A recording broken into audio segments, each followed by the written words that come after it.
J'espère que ça va, merci d'être là. En tout cas moi je suis très contente de te retrouver aujourd'hui parce que je vais faire le calendrier de l'Avent de ma soeur. Ça fait quelques années qu'avec ma soeur on se fait un calendrier de l'Avent chaque année. J'essaie toujours de réfléchir à un truc assez sympa où on peut, enfin je sais pas, l'année dernière je lui avais fait un nuage où elle pouvait tirer en fait chaque jour les cadeaux, ils tombaient en fait du nuage comme ça.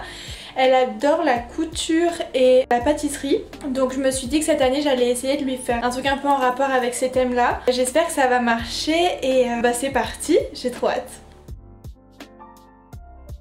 Donc la première étape ça va être de planifier mon calendrier de l'Avent sur papier. Donc là je vais réfléchir à comment j'ai envie qu'il soit matériellement, physiquement, je sais pas si on peut dire physiquement pour un calendrier, mais bref, comment j'ai envie qu'il soit de vue quoi, et qu'est-ce que j'ai envie qu'il y ait à l'intérieur comme thème, comme objet, comme chose, etc. Donc premièrement je vais dessiner mon calendrier de l'Avent et les idées que j'ai pour la mise en forme, et ensuite je vais faire un plan du mois de décembre pour pouvoir organiser les différents cadeaux, etc. que j'ai envie de mettre chaque jour pour que ça se suive bien et qu'il y ait un ordre assez cohérent, et voilà.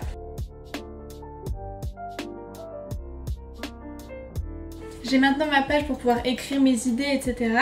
Et donc là c'est un peu à chacun de voir ce qu'il a envie de faire. Moi j'aime beaucoup faire des concepts chaque année, je trouve ça plus amusant à ouvrir, etc. Le chien. Je vais te dire moi à quoi j'ai pensé cette année, peut-être que ça peut te donner des idées. Alors premièrement les thèmes ça va être principalement la couture. Et ensuite la pâtisserie surtout par rapport au décor. Donc en gros je vais faire une bûche de Noël comme ça en carton et chaque part ça sera un des jours du calendrier. Et en dessous il y aura, vous voyez ce qu'il y a en doré comme ça souvent sous les pâtisseries, comme ça il y aura marqué le numéro et j'aurai pas à l'inscrire sur la bûche parce que je trouvais ça dommage. Le concept c'est qu'en fait le premier jour elles reçoivent un tissu dans le plateau en dessous et qu'ensuite elles reçoivent les instructions et le patron dans les jours suivants pour pouvoir réaliser la tenue qu'elle portera à Noël. Et c'est aussi pour ça que j'ai besoin d'une organisation parce que je vais essayer de répartir les petites tâches sur les jours de semaine et le week-end plutôt lui permettre de faire des grosses avancées sur la tenue. Donc j'espère que comme ça tu vois ce que je veux dire quand je dis qu'il y a un concept. En fait l'idée c'est qu'il y a un fil conducteur pour tout le calendrier. Du coup j'ai décidé de lui prendre le patron pour faire cette robe-ci. C'est sur le site de Burda, donc il y a pas mal de patrons qu'on peut acheter. Sinon en fait vous pouvez aller sur Pinterest, vous marquez patron de robe et ensuite il y a des liens vers des patrons qu'on peut acheter sur internet.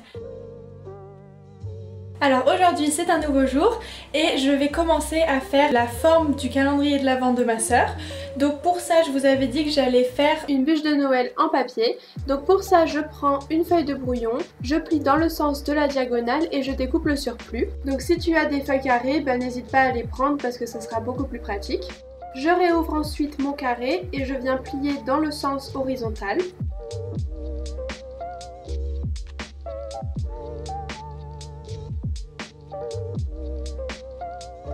Et je fais pareil pour l'autre côté. Une fois que c'est fait, je plie les 4 coins du carré vers l'intérieur. Et je replie vers l'intérieur chacun des bords à l'horizontale comme ça.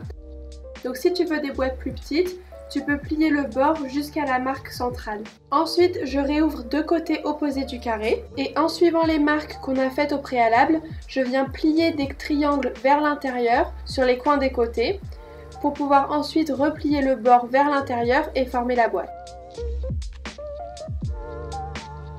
C'est un petit peu la galère au début, mais une fois qu'on a pris le coup de main, ça se fait super facilement.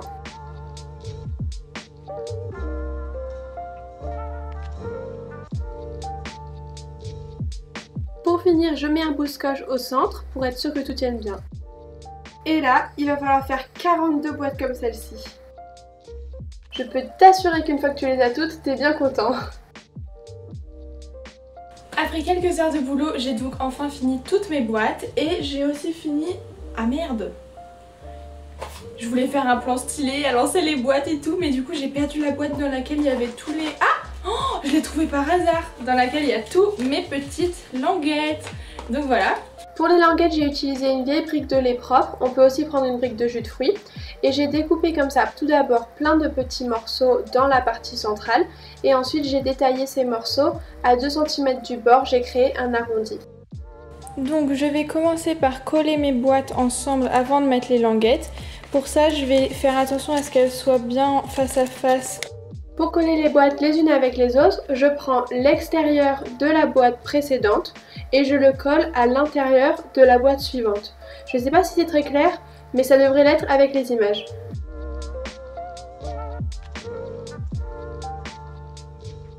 Voilà, comme ça tu peux voir qu'ensuite je les emboîte les unes avec les autres et je recommence.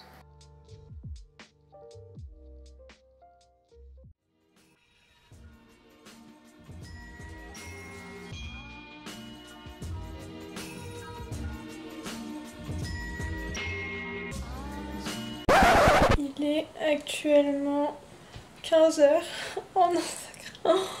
Et j'ai rien fait de la journée. En fait, je voulais finir le calendrier de l'Avent. En plus, ma soeur est pas là aujourd'hui, donc c'était nickel et tout. Mais en fait, il y a la nouvelle saison de How to Get Away with Murder qui est sortie. Et donc, j'ai passé ma journée à faire ça. Et franchement, j'ai pas du tout envie de faire le calendrier. Donc bon, bah ça attendra. Pour faire le glaçage, j'utilise 2 morceaux de papier mousse de 2 couleurs différentes et quelques morceaux de feutrine. Donc je commence par coller le papier mousse sur la boîte avec un pistolet à colle.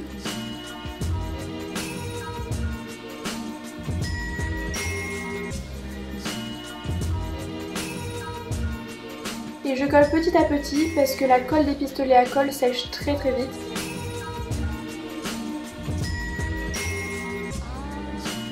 Et j'appuie bien fort pour être sûr que ça colle bien.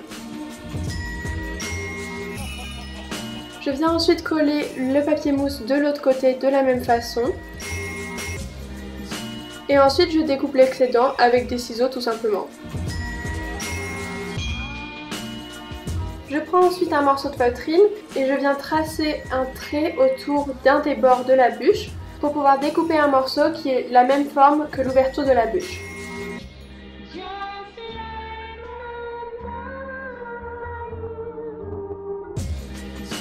Je fais la même chose pour l'autre côté et ensuite avec le pistolet à colle, je vais venir coller les 2 morceaux de feutrine sur les ouvertures de la bûche pour pouvoir refermer le tout et que ce soit plus joli.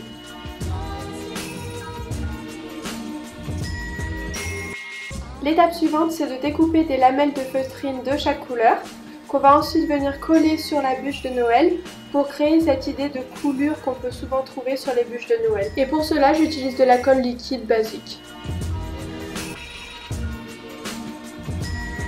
Si les bandelettes ne sont pas assez grandes, on peut les coller l'une à la suite de l'autre pour faire tout le tour de la bûche.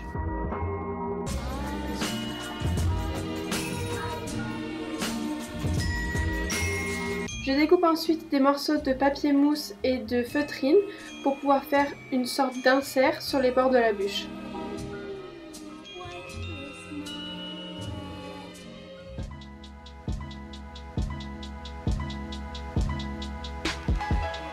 Après ça, je viens coller les languettes avec un pistolet à colle sur le dessous de la bûche et donc je mets une languette par boîte en papier.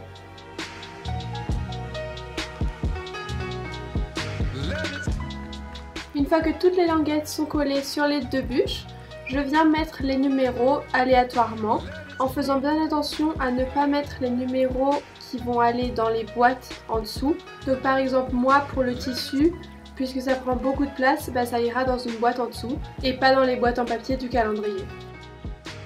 Pour finir, je fais des entailles avec un ciseau dans le papier mousse autour de chaque boîte du calendrier. Et ensuite, je vais venir couper le long des boîtes en papier jusqu'en haut en faisant attention à ne pas découper entièrement.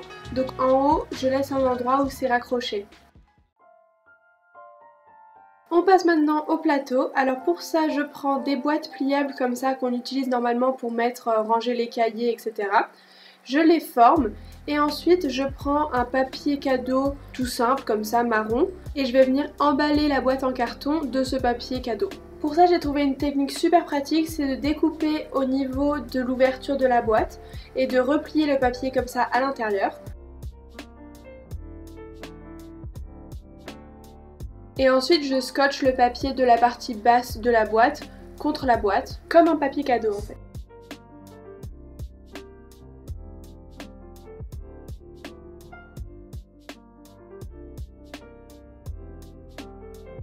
Donc cette technique permet de recouvrir la boîte entièrement de papier cadeau sans pour autant boucher l'ouverture et qu'on puisse encore fermer la boîte. Je fais 2 boîtes comme ça et ensuite je viens coller les numéros sur chacune des boîtes des jours manquants du calendrier. Au niveau du remplissage, j'ai besoin du matériel nécessaire pour la couture et du patron, ainsi que de biscuits et de papier aluminium pour les emballer. Je commence par emballer mes biscuits individuellement dans du papier aluminium.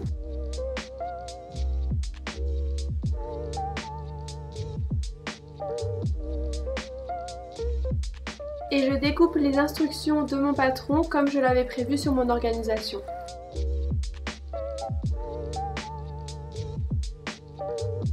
Je scotche chacune des instructions sur un biscuit. Et maintenant, il suffit de remplir le calendrier bien dans l'ordre. Donc pour ça, j'ouvre les boîtes comme ça les unes après les autres. Puisqu'on n'a pas découpé le haut de la bûche, tout tient bien ensemble. Mais on peut quand même ouvrir en ouvrant les boîtes de cette façon. Ma sœur n'aura plus qu'à découper le papier mousse autour de chaque numéro du calendrier.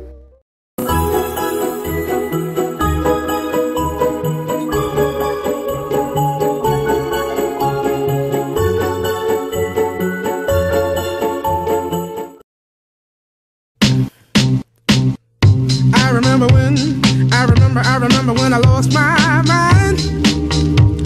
There was something so pleasant about that place. Even your emotions have an echo in so much space.